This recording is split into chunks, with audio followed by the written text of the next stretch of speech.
नमस्कार दोस्तों, स्वागत है आप सभी का आपके अपने YouTube channel Shyam class study में। साथियों, आज की इस वीडियो में उत्तर प्रदेश पुलिस परीक्षा में पूछे जाने वाले जीके जीएस के 37 अति महत्वपूर्ण प्रश्नों का प्रैक्टिस सेट लेकर के आया हूं, जो आने वाले यूपी पुलिस परीक्षा 2023 के लिए अत्यंत महत्वपूर्ण प्रैक्टिस सेट है। अगर आप सभी लोग यूपी पुलिस में वर्दी पाने का सपना देख रहे हो तो आप लोगों को हमारे प्रैक्टिस सेट में 37 में से कम 25 प्रश्न आपको हर हाल में सही करने ही होंगे। अगर इससे आप कम प्रश्न सही कर पा रहे हैं तो आपकी तैयारी ठीक नहीं चल रही, अभी आपको और ज़्यादा मेहनत करने की ज़रूरत है। तो साथियों, आज के प्रैक्टिस सेट को पूरा करिएगा। प्रैक्टिस सेट को समाप्त होने के बाद आपको अपना स्कोर कमेंट बॉक्स में शेयर करना और बताना है कि आपने हमारे इस प्रैक्टिस सेट में 37 में से कितने प्रश्न ने जो सही किए और आपको ये वीडियो कैसी लगी। वीडियो पसंद आए तो वीडियो को आप लाइक कर देना। चैनल को आपने अभी तक सब्सक्राइब नहीं किया है तो चैनल को आप ज़रूर सब्सक्राइब कर लीजिएगा और इस वीडियो को आपको ज़्यादा से ज़्यादा शेयर करना है, जिससे और आपके साथी भाई बहन है जो यू पुलिस की तैयारी कर रहा है वो भी प्रैक्टिस सेट को कर पाएँ। स्कोर के साथ साथ आपको अपने ज़िले का नाम भी बताना है कि आप हमारे वीडियो यूपी के किस ज़िले से देख रहा है। तो इन्हीं सब बातों को ध्यान में रखते हैं शुरू करते हैं आज का अपना जीके जीएस के 37 अति महत्वपूर्ण प्रश्नों का प्रैक्टिस सेट। तो पहला क्वेश्चन है आपके सामने कि भारतीय न्यूक्लियर विज्ञान का जनक किसे कहा जाता है। तो किसको कहा जाता है भारतीय न्यूक्लियर विज्ञान का जनक? तो ये कहा जाता है होमी जहांगीर भाभा को। किसे? होमी जहांगीर भाभा को भारतीय न्यूक्लियर विज्ञान का जनक कहा जाता है। ऑप्शन नंबर ए इसका राइट आंसर हो जाएगा। अगला प्रश्न है आपके सामने कुतुब मीनार के मुख्य दरवाजे का नाम क्या है। तो क्या है कुतुब मीनार के मुख्य दरवाजे का नाम? तो इस दरवाजे का नाम है अलाई दरवाज़ा। क्या? अलाई दरवाज़ा। ऑप्शन नंबर बी इसका राइट आंसर हो जाएगा। अगला प्रश्न है आपके सामने कि विद्या की सबसे पुरानी पीठ कौन सी है। तो कौन सी है विद्या की सबसे पुरानी पीठ? तो ये है तक्षशिला। कौन सी? तक्षशिला है विद्या की सबसे पुरानी पीठ। ऑप्शन नंबर ए इसका राइट आंसर हो जाएगा। अगला प्रश्न है आपके सामने कि कला की गांधार शैली का विकास किसके शासनकाल में हुआ। तो किसके शासनकाल में हुआ था कला की गांधार शैली का विकास? तो ये हुआ था कनिष्क के शासनकाल में। किसके? कनिष्क के शासनकाल में। ऑप्शन नंबर डी इसका राइट आंसर हो जाएगा। अमेरिका का प्रथम राष्ट्रपति कौन था? तो कौन था अमेरिका का प्रथम राष्ट्रपति, ये आपको बताना है। तो अमेरिका का प्रथम राष्ट्रपति था जॉर्ज वाशिंगटन। कौन? जॉर्ज वाशिंगटन था अमेरिका का प्रथम राष्ट्रपति। ऑप्शन नंबर ए इसका राइट आंसर हो जाएगा। नेक्स्ट प्रश्न है आपके सामने कि ब्रेल लिपि की खोज किसने की थी। तो किसने की थी ब्रेल लिपि की खोज? तो ब्रेल लिपि की खोज की थी लुईस ब्रेल ने। किसने? लुईस ब्रेल ने। ऑप्शन नंबर बी इसका राइट आंसर हो जाएगा। अगला प्रश्न है आपके सामने कि रत्नावली की रचना किसने की। तो किसने की थी रत्नावली की रचना? तो इसकी रचना की थी हर्षवर्धन ने। किसने? हर्षवर्धन ने की थी रत्नावली की रचना। ऑप्शन नंबर डी इसका राइट आंसर हो जाएगा। अगला प्रश्न है आपके सामने कि पंजशीर घाटी किस देश में स्थित है। तो कौन से देश में स्थित है पंजशीर घाटी? तो ये स्थित है अफगानिस्तान में। कहाँ पर है? अफगानिस्तान में स्थित है पंजशीर घाटी। ऑप्शन नंबर सी इसका राइट आंसर हो जाएगा।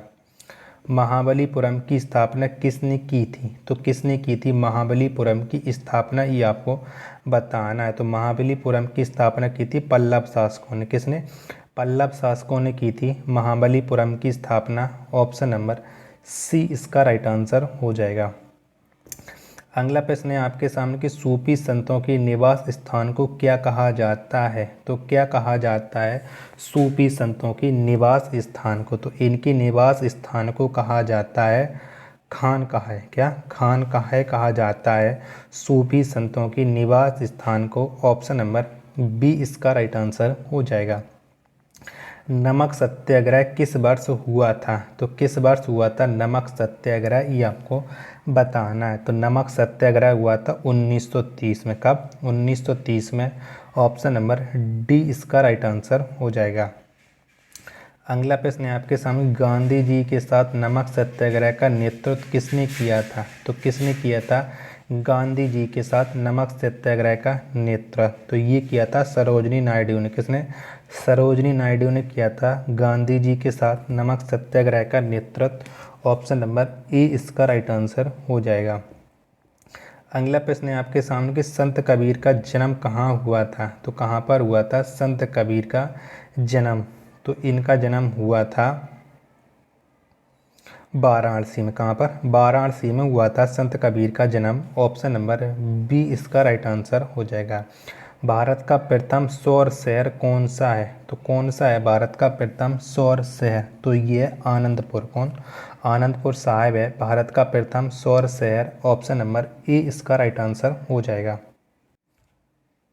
अगला प्रश्न है आपके सामने कि चित्तौड़ के कीर्ति स्तंभ को किसने बनवाया था? तो किसने बनवाया था चित्तौड़ के कीर्ति स्तंभ को? तो ये बनवाया था राणा कुंभा ने। किसने? राणा कुंभा ने बनाया था चित्तौड़ के कीर्ति स्तंभ को। ऑप्शन नंबर बी इसका राइट आंसर हो जाएगा।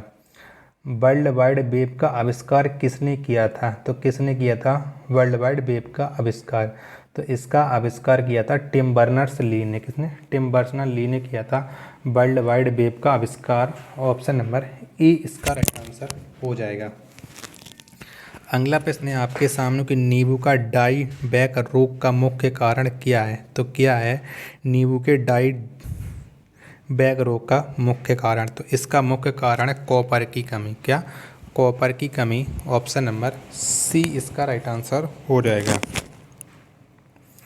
अगला प्रश्न है आपके सामने कि संयुक्त राष्ट्र का प्रथम महासचिव किसे बनाया गया था? तो किसको बनाया गया था संयुक्त राष्ट्र संघ का प्रथम महासचिव? तो ये बनाया गया था त्रिगवेली को। किसे? त्रिगवेली को। ऑप्शन नंबर डी इसका राइट आंसर हो जाएगा। झीलों के अध्ययन को क्या कहा जाता है? तो क्या कहा जाता है झीलों के अध्ययन को? तो झीलों के अध्ययन को कहा जाता है निम्नोलॉजी। क्या? निम्नोलॉजी कहा जाता है झीलों के अध्ययन को। ऑप्शन नंबर ए इसका राइट आंसर हो जाएगा। अगला प्रश्न है आपके सामने कि भारत में न्यूनतम मजदूरी अधिनियम किस वर्ष लागू किया गया? तो किस वर्ष लागू किया गया था भारत में न्यूनतम मजदूरी अधिनियम? तो ये लागू किया गया था भारत में 1948 में। कब? 1948 में लागू किया गया था भारत में न्यूनतम मजदूरी अधिनियम। ऑप्शन नंबर ए इसका राइट आंसर हो जाएगा। आलू का सैथिल रोग किस जीवाणु के कारण होता है? तो कौन से जीवाणु के कारण होता है आलू का सैथिल रोग? तो ये होता है सुडोमोनास सेलिसियम के कारण। ऑप्शन नंबर डी इसका राइट आंसर हो जाएगा। अगला प्रश्न है आपके सामने कि भारतीय विश्वविद्यालयों की स्थापना किसके शासनकाल में हुई? तो किसके शासनकाल में हुई थी भारतीय विश्वविद्यालयों की स्थापना? तो ये हुई थी लॉर्ड कैनिंग के शासनकाल में। किसके? लॉर्ड कैनिंग के शासनकाल में। ऑप्शन नंबर बी इसका राइट आंसर हो जाएगा। श्वेत फास्फोरस को सदैव किस में रखा जाता है? तो किस में रखा जाता है श्वेत फास्फोरस को हमेशा? तो ये रखा जाता है केरोसिन में, यानी मिट्टी के तेल में श्वेत फास्फोरस को। ऑप्शन नंबर सी इसका राइट आंसर हो जाएगा। अगला प्रश्न है आपके सामने कि जनगणना किस सूची के अंतर्गत आता है? तो कौन सी सूची के अंतर्गत आता है जनगणना? तो ये आता है संघ सूची के अंतर्गत। किसके? संघ सूची के अंतर्गत आता है जनगणना। ऑप्शन नंबर ए इसका राइट आंसर हो जाएगा। नेक्स्ट प्रश्न है आपके सामने कि भारतीय संविधान सभा का संवैधानिक सलाहकार कौन था? तो कौन था भारतीय संविधान का संवैधानिक सलाहकार? तो ये थे बी एन राव। कौन? बी एन राव थे भारतीय संविधान सभा का संवैधानिक सलाहकार। ऑप्शन नंबर सी इसका राइट आंसर हो जाएगा।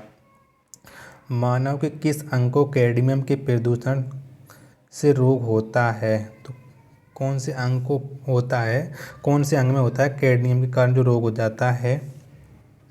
तो ये होता है गुर्दा में। किसमें? गुर्दा में होता है कैडमियम के प्रदूषण के कारण। ऑप्शन नंबर डी इसका राइट आंसर हो जाएगा। नेक्स्ट प्रश्न है आपके सामने कि आम का लिटिल लीफ रोग किसकी कमी से होता है? तो किसकी कमी से होता है आम का लिटिल लीफ रोग? ये आपको बताना है। तो ये होता है जस्ता की कमी के कारण। किसके? जस्ता की कमी के कारण। ऑप्शन नंबर सी इसका राइट आंसर हो जाएगा। देश की पूजा ही राम की पूजा है, किनका कथन था? तो ये किनका कथन था कि देश की पूजा ही राम की पूजा है? तो ये कथन था मदन लाल ढींगरा। किसका? मदन लाल ढींगरा का। ऑप्शन नंबर ए इसका राइट आंसर हो जाएगा।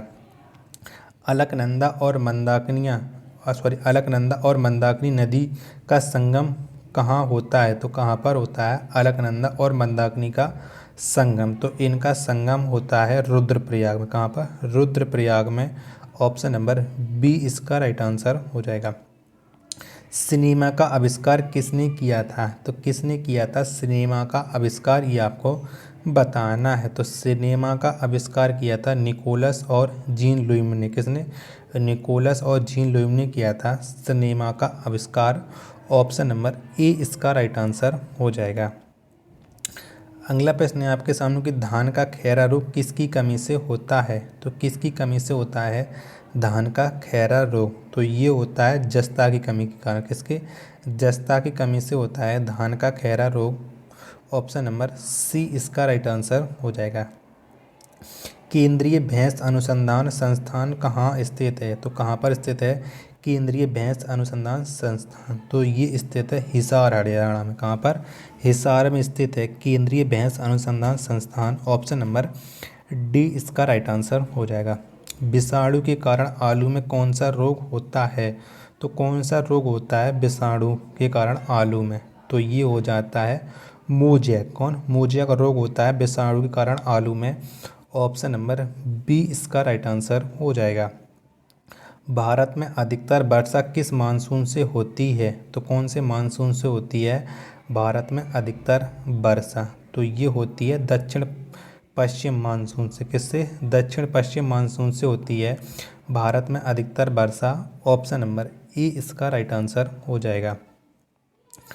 अगला प्रश्न है आपके सामने कि अंतिम मुगल सम्राट कौन था? तो कौन था अंतिम मुगल सम्राट? तो ये था बहादुर शाह द्वितीय। कौन? बहादुर शाह द्वितीय था अंतिम मुगल सम्राट। ऑप्शन नंबर डी इसका राइट आंसर हो जाएगा।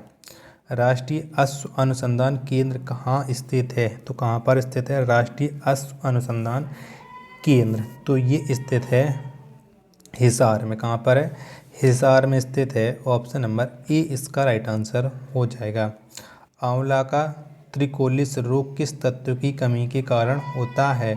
तो किस तत्व की कमी के कारण होता है आंवला का निकोलिस रोग? तो ये होता है बोरोन की कमी के कारण। किसके? बोरोन की कमी के कारण। ऑप्शन नंबर सी इसका राइट आंसर हो जाएगा। तो अब आप बताइए कि आपने हमारे इन 77 प्रश्नों के प्रैक्टिस सेट में कितने प्रश्न सही किए और आपको वीडियो कैसी लगी। वीडियो पसंद आई तो वीडियो को लाइक, कमेंट, चैनल को सब्सक्राइब करना ना भूलें। मिलता है अपन नेक्स्ट वीडियो तथा नेक्स्ट प्रैक्टिस सेट में। तब तक के लिए धन्यवाद। जय हिंद मेरे प्यारे साथियों।